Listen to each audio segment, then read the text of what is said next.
6월 20일 월요일. 구하면 주시는 하나님. 거리에서 구걸을 하던 노숙자가 있었습니다. 하루는 고급 승용차가 서서히 눈앞을 지나가는 광경을 보고는 노숙자가 불같이 화를 냈습니다. 왜 똑같은 인간으로 태어나서 누구는 저렇게 호사를 누리고 나는 구걸이나 하며 살아야 하는 거야. 하지만 아무리 화를 내고 불평해봤자 변하는 건 없다는 사실을 깨달았습니다. 망연자실에 주저앉아 있는 순간 갑자기 노숙자의 머릿속에 예전에 교회에서 들은 말씀이 떠올랐습니다. 하나님께 구하면 지혜가 부족한 자에게 후히 주신다. 그는 기도했습니다. 그리고 기도의 응답으로 좋은 아이디어가 떠올랐습니다. 다음날 보험회사를 찾아가 외판원이 된 그는 거리에 지나가는 고급 승용차들의 번호를 적었습니다. 그리고 그 차가 주차되어 있는 곳과 다니는 동선을 조사하며 사람들에게 맞는 보험 상품을 들고 찾아갔습니다. 그렇게 사람들이 던져주는 빵이나 먹고 살았던 폴 마이어라는 청년은 27살에 백만장자가 되었고 40개가 넘는 계열사를 운영하는 세계에서 가장 성공한 사업가 중 한 명이자 훌륭한 인재교육기관을 운영하는 사람이 됐습니다. 하나님은 정말로 나에게 모든 것을 아낌없이 주시는 분입니다. 가장 아끼는 독생자를 주신 하나님께 믿음으로 부족한 것들을 간구하십시오. 오늘의 말씀, 너희 중에 누구든지 지혜가 부족하거든 모든 사람에게 후히 주시고 꾸짖지 아니하시는 하나님께 구하라. 그리하면 주시리라. 야고보서 1장 5절. 오늘의 찬송 383장 눈을 들어 산을 보니. 오늘의 만나 꾸짖지 않고 후히 주시는 하나님이십니다. 나에게 부족하고 필요한 것을 기도로 주님께 간구해 보세요.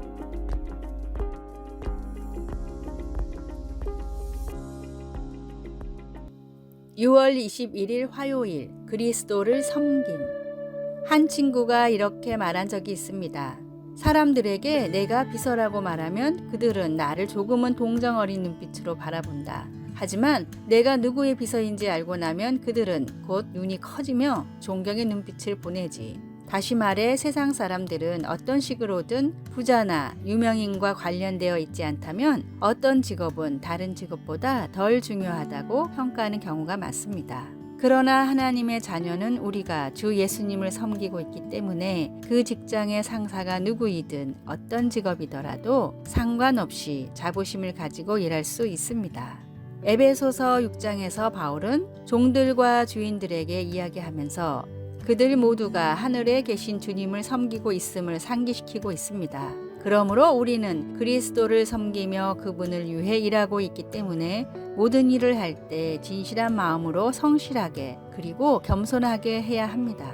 바울 사도는 이렇게 권면합니다. 기쁜 마음으로 섬기기를 주께 하듯 하고 사람들에게 하듯 하지 말라. 우리가 오늘 무슨 일을 하든지 그것이 하나님을 섬기는 것임을 기억하고 웃음을 머금고 일을 합시다. 말씀, 그리스도의 종들처럼 마음으로 하나님의 뜻을 행하고. 에베소서 6장 5절에서 9절. 찬송 211장 값비싼 향유를 주께 드린. 기도, 주 예수님, 제가 모든 일에서 주님을 섬기기를 원합니다. 매일 하루를 시작할 때 이것을 기억할 수 있도록 도와주소서. 아멘.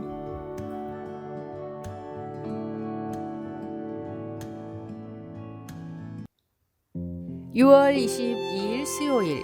하나님의 능력. 아인슈타인이 일본의 도쿄 임페리얼 호텔에서 묵었을 때 일입니다. 호텔의 카페에서 연구를 하던 아인슈타인은 웨이터에게 미국에서처럼 약간의 팁을 건넸는데 종업원은 일본에서는 팁을 받는 것이 법으로 금지되어 있다며 정중하게 거절했습니다. 그러자 아인슈타인은 탁자에 있던 메모지에 뜻이 있는 곳에 길이 있다 라고 적은 뒤 사인을 했습니다. 그리고 종업원에게 팁 대신 쪽지를 주며 말했습니다. 운이 좋으면 이 쪽지가 팁보다 훨씬 가치가 있을 수도 있습니다. 아인슈타인은 벨보이에게도 조용하고 소박한 삶은 불안에 쫓기는 성공한 삶보다 더 많은 행복을 가져다 준다 라고 적은 쪽지를 팁 대신 건넸습니다. 그리고 약 90년이 지난 뒤 이 쪽지들은 예루살렘의 한 경매에 나왔는데 무려 16억 원에 낙찰됐습니다. 500원짜리 볼펜과 거리에 버려진 종이 쪼가리라도 유명한 시인이 작품을 남기면 높은 가치의 작품이 됩니다. 나의 모습이 아무리 초라해 보여도 하나님께 맡기면 하나님은 가장 좋은 방법에 좋은 때에 맞춰 나를 사용하십니다. 내가 아닌 하나님의 능력을 믿음으로 모든 것을 할 수 있다는 자신감을 가지십시오. 오늘의 말씀, 너희가 전에는 어둠이더니 이제는 주 안에서 빛이라. 빛의 자녀들처럼 행하라. 에베소서 5장 8절. 오늘의 찬송 549장 내 주여 뜻대로. 오늘의 만나, 초라한 나의 삶도 하나님의 일을 위해 쓰임받을 수 있습니다. 내가 아닌 하나님의 능력으로 무엇이든 할 수 있음을 믿읍시다.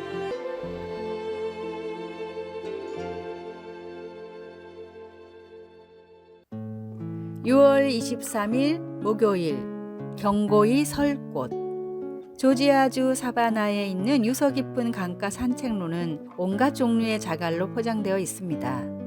지역 주민들에 따르면 그 돌들은 원래 수세기 전에 대서양을 건너던 배의 중심을 잡아주던 바닥짐이었다고 합니다. 화물을 조지아에서 싣게 되면 바닥짐으로 쓰였던 그 돌들은 더 이상 필요가 없게 되어 부두 근처의 도로를 포장하는 데 사용되었습니다. 그 돌들은 자신에게 맡겨진 중요한 일, 즉 배가 위험한 바다를 건널 때 안전하게 균형을 유지시켜주는 일을 성공적으로 해냈습니다.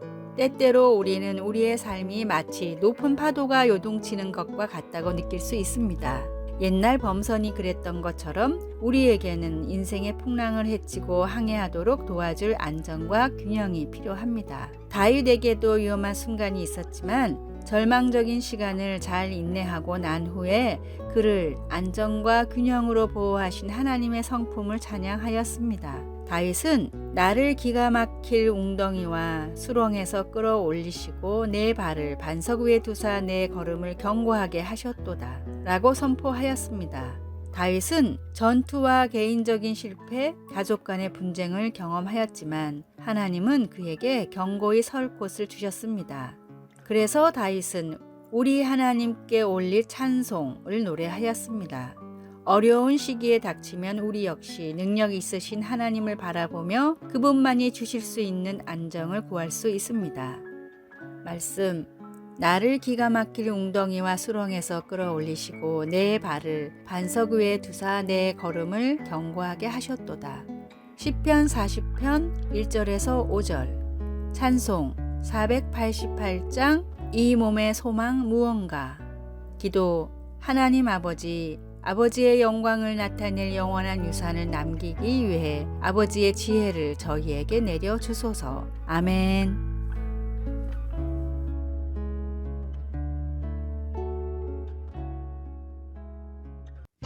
6월 24일 금요일, 지혜로운 삶을 위한 팁. 당신의 기억 서랍을 열어보세요. 우리 뇌에는 기억 서랍이 있습니다. 기억은 시간 순서가 아닌 감정의 강약에 따라 정리가 됩니다. 화난 기억일수록 앞으로, 기쁜 기억은 뒤쪽으로 가기가 쉽습니다. 이것이 바로 나쁜 기억부터 떠올리는 습관이 생기는 이유입니다. 넌 왜 맨날 정리를 안 해? 라는 한마디로 싸움이 시작되고, 행복한 적은 아주 오래전 일 같다면 부정적인 기억 서랍이 꽉 찬 것입니다. 다행히도 뇌는 유연하기 때문에 조금만 노력하면 긍정 기억 서랍을 새롭게 만들 수 있습니다. 추리리 대학의 한 교수는 사람들에게 일주일간 긍정 장부를 쓰도록 권했습니다. 즐거운 대화 혹은 크게 웃은 일처럼 좋았던 순간 9가지를 매일 적은 사람들은 그날을 기쁘게 마무리했습니다. 손을 씻을 때마다 좋았던 일에 집중하는 것으로도 충분합니다. 어떤 한 여인의 남편에게는 참기 힘든 버릇이 있었습니다. 그 버릇을 고치라는 부탁에도 남편은 매번 약속을 어겼습니다. 그때마다 그녀는 짜증을 냈습니다. 남편이 말했습니다. 좋은 생각이 있어요. 다음에 내가 또 그러면 핸드백 포인트를 줄이다. 그래서 10점이 되면 핸드백을 선물하겠소. 그 후 남편이 그 버릇을 되풀이하면 그녀는 곧 선물을 받겠네 하고 기대하게 되었습니다. 분노가 많은 그녀는 남편에게 짜증 포인트를 약속했습니다. 여호와는 좋으시고 올바른 분이시기에 죄인들에게 바른 길을 일러 주십니다. 시편 25편 7절에서 8절. 쉬운 성경. 아래의 빨간색 글자 구독을 누르시어 더 많은 전도의 열매를 맺으시기를 기도합니다.